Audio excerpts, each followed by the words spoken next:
difference of perspective on the food. So it's good to see there's a Ayurvedic, there's more of a yogic, and then there is a aspect of Buddhism also, slightly taking it a different approach, but good to make a picture, I think, for you. Do you want to open up a little bit that difference between the Ayurvedic and yogic approach to diet? Yeah, we touched on it a little bit in the orientation where I was talking about Rajasic, Sattvic and Tamasic foods. Although obviously the Ayurvedic approach and the yogic approach are linked, the yogic approach to diet would maybe take less of a consideration of what your dosha is, and would focus much more purely on the Sattvic ingredients. When you combine a strict yogic diet with an understanding of Ayurveda, it can become a little bit complicated, because when you look at the palette of Sattvic ingredients, those ingredients are primarily Vata and Pitta pacifying, aggravating for Kapha. So if you're choosing to follow a very strict yogic diet, so that means no onions, no garlic, very very lightly spiced, not really any black pepper, not any fiery herbs, then it can actually exacerbate excess kapha. If you are naturally kapha dosha and you start to follow a very sattvic diet, that can actually lead to issues further down the line.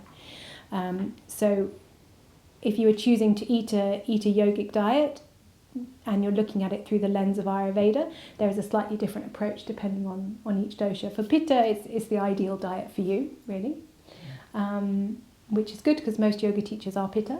Most yoga teachers are Pitta Vata, so it's actually fine. But if you are a Kapha yoga teacher, or you have a Kapha yoga student in your class and you're discussing diet, then this is where we would look at making sure that they're still introducing a little bit of warming spices, not excluding them completely, making sure that they're seasoning with lots of ginger, with lots of black pepper, having the ginger aperitif before you have your meals and things like that. So yeah, it's a slightly more nuanced subject. I think to carry on that, there is a use of peppers. There's a particular diet when you go through the pranayama sadhana, where you have a pranayama like a month or something, where you go into the retreat of pranayama, and there's a particular diet where you drink some of the trikatu. 3 herbs is the ginger, pepper, the long pepper and the black pepper with milk. So it's boiled milk, it's like a tea, to engage and to fire up for the prana. So we consider to be the most amount of prana in that aspect. And some pranayamas in some traditional texts, they say you can't go there without this support. I personally am not really experienced that. I've been doing some strong pranayamas without help of milk. So I haven't been using milk much. I've been using some ghee from time to time, but actually in this country I wasn't comfortable to use the milk which is produced nowadays. Is far from ahimsa. Ahimsa, it's non-hurting, and it's the first one. If you look at anywhere, if you look at the Hinduism, the Buddhism, wherever, bring it on, Jainism, anyone, the first one is always ahimsa, no hurt. It's also interesting to look at the Buddhism attitude to food as well. It's quite interesting because the Ayurveda is part of the medicine in Buddhism as well, like in Tibet, for example. In fact, the Buddha had himself, his doctor was the Ayurvedic doctor. And Buddhism looking at food from different perspective. It doesn't matter local, organic, veganic. It's more, if you go into it, more you personal, and more it's becoming my thing, how cool I am to eat this organic, to eat this clean, this. And it's building up that kind of selfishness. In some way, they want to look at it beyond that personality is just a fuel to feed my body for the spiritual effort. That's it. And in fact, if you go to monasteries or where you practice vipassana, there's a paragraph that you read before food, and I was trying to bring it to our vipassana retreat, and Karen banned it because she said, "Oh, he's sucking all the joy from this experience," because it's just saying.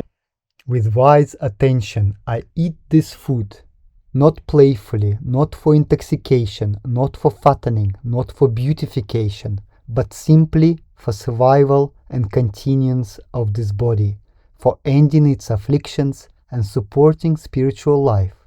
Thus will I remove old feelings of hunger and not create new feelings from overeating. I will maintain body, be blameless, and live in comfort. I'm just showing you the difference of perspective on the food. I would go one step even. Karen's suggestion is amazing, especially if you know what your prakriti is. If you don't know what it is, Ayurvedic food to me is what suits your digestion. Mm-hmm. People are always asking me questions. Mm-hmm. Oh, what do you think of this? Is this Ayurvedic? Especially, so I don't eat 100% Ayurvedic diet all the time.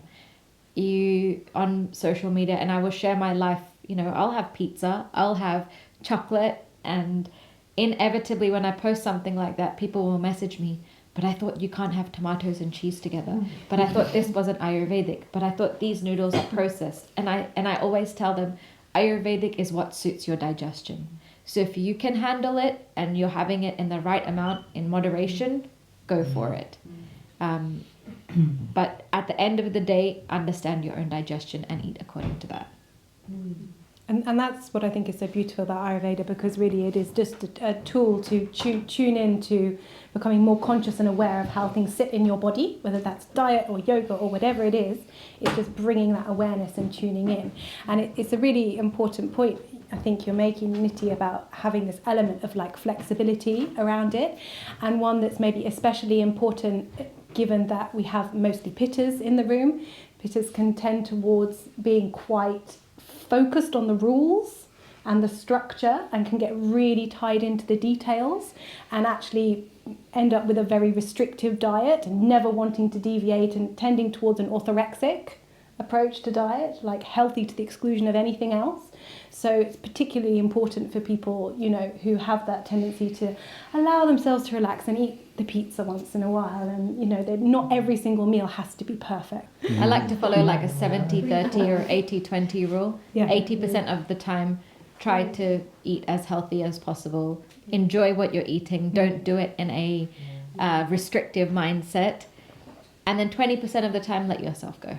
You've got to be joyful. You have to be joyful. What's the point if you're not enjoying it? Are you both the same as well? Are you slightly flexible sometimes? Yeah, I think it's a conversation actually we were having in the kitchen earlier, and it's like I think Belinda was asking me like, oh, so this what you're practicing on the retreats, do you also practice it in your daily life? And I was kind of saying, well, once you gain sort of an understanding of the basic framework, Ayurveda can be as macro or as micro as you want it to be. And once you have an understanding of the basic fundamental principles, it's just being aware of those as you move through your day. And it's like, oh, okay, I'm Pitta dosha. I probably shouldn't have this really fiery curry, but I'm fancying it and we're all going out and that's what my friends are having. So I'm going to have it, and maybe I'll add a dollop of raita, or maybe tomorrow I'll just make sure that I'm having some fennel tea, It's just bringing an understanding of how to work with your body to give yourself the best chance of successful health. And the more you eat like how we've been eating today, you experience the effects of it in your body firsthand. You'll want to continue it. That's same with me. I feel so good when I eat, clean, healthy, and I enjoy it. And then I use that as a trigger to hopefully spur me on.